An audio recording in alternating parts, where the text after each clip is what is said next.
अस्सलाम वालेकुम व्यूअर्स।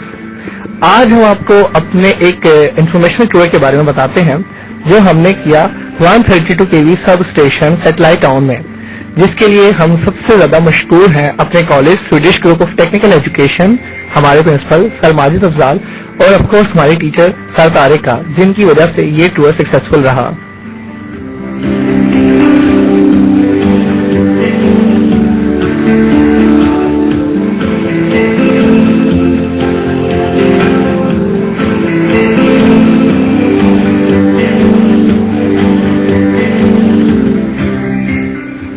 सबसे पहले तमाम स्टूडेंट्स और स्टाफ और टीचर्स का एक डिसिप्लिन इंट्रो।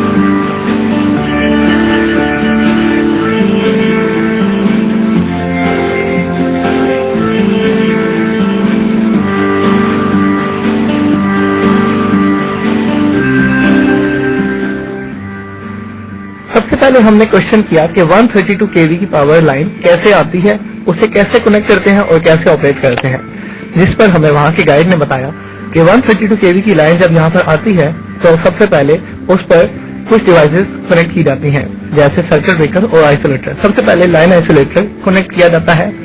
लाइन आइसोलेटर के बाद लाइन ब्रेकर कनेक्ट किया जाता है जो कि 132 केवी का होता है। हर लाइन के लिए अलग लाइन ब्रेकर इस्तेमाल किया जाता है ताकि शेड्यूल और मेंटेनेंस के मुताबिक उसे दूसरी लाइन से डिस्कनेक्ट करके उस पर कोई भी मेंटेनेंस या दूसरा काम या कनेक्शन वगैरह किए जा सके। उसके बाद उस पर सीटी यानी करंट ट्रांसफार्मर और उसके बाद बस बार और फिर उसके बाद आइसोलेटर्स एज यूजुअल।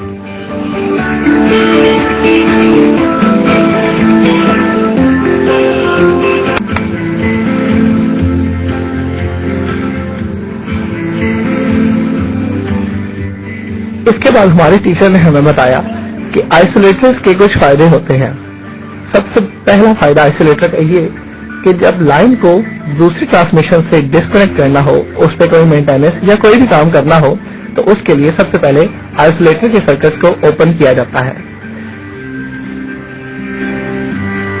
उसके बाद सर ने गाइड से पूछा कि आप ये बताएं, ये जो सारा सिस्टम न्यूमेटिक सिस्टम है, ये आप कहां से लेकर आए, कैसे इसे ऑपरेट किया, कितना प्रेशर दिया और कितने प्रेशर पे इसे रिलीज किया, और ये सारा प्रोसेस उन्होंने हमें डिटेल में समझाया।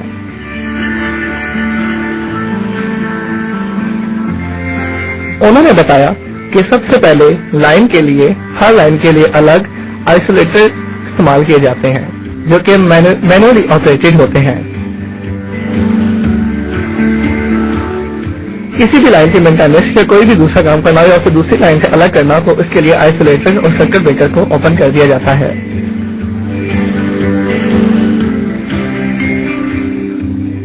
ब्रेकर स्विच बॉक्स दो तरह के इस्तेमाल किए जाते हैं, एक ओपन यार्ड में लगाए जाते हैं और कुछ कंट्रोल रूम में लगाए जाते हैं।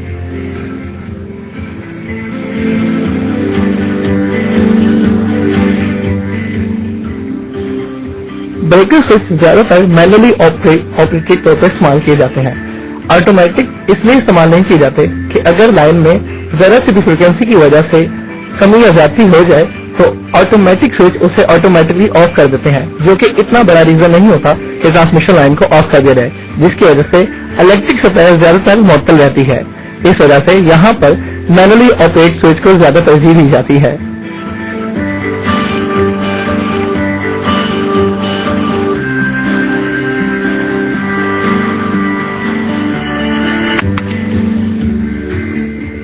इसके बाद हमने खुद से सब स्टेशन का थोड़ा सा जायजा लिया और हमें बुक से दी गई हिदायत को सीखने को मिली।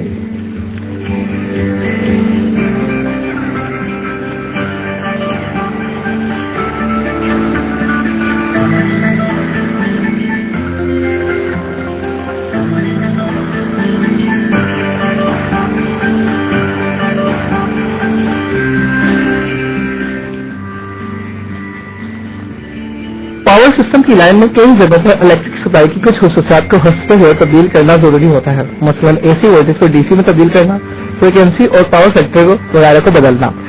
पावर फैक्टर को तब्दील करने के लिए ये सामने दिया गया मैकेनिज्म इस्तेमाल किया जाता है। अगरचे ये मैकेनिज्म अभी उस सब स्टेशन के इस्तेमाल में नहीं था, क्योंकि ये अभी हाल में ही बनाए गए हैं और इन्हें बहुत जल्द लाइन से कनेक्ट करके पावर फैक्टर को करेक्ट किया जाएगा।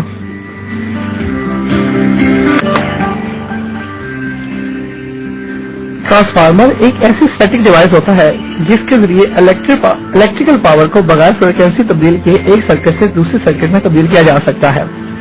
ये किसी सर्किट में वोल्टेज को ज्यादा यानी करंट को कम और कम यानी करंट को ज्यादा कर सकता है। ट्रांसफार्मर मुश्तरक तौर पर मुख्तलिफ फ्लक्स के जरिए मुंसलिक शुदा लिंक दूसरे सर्किट के दरमियान बाहमी इमालियत यानी म्यूचुअल इंडक्शन की बुनियाद पर काम करता है। अपनी सादा सूरत में ये दो इंडक्टिव कॉइल पर मुश्तमिल होता है।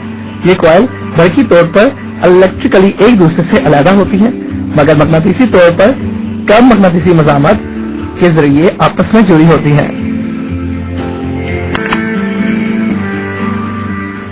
यानी ट्रांसफार्मर एक सर्किट को दूसरे सर्किट में इलेक्ट्रिक पावर को मुंतकिल करता है, बगैर फ्रिक्वेंसी तब्दील किए ये अपना काम करता है। इलेक्ट्रोमैग्नेटिक इंडक्शन के जरिए अपना काम मुकम्मल करता है, जबकि दोनों इलेक्ट्रिक सर्किट एक दूसरे से बाहमी अमालियत का असर रखते हैं।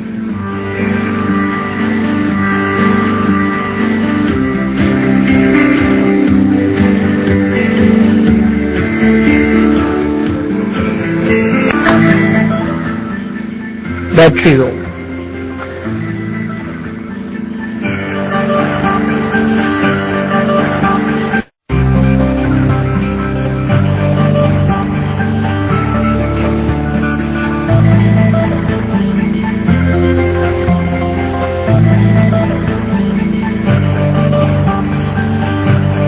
ये डीसी बैटरीज होती हैं जो कि अप्रोक्सीमेटली 19.5 वोल्टेज की होती हैं।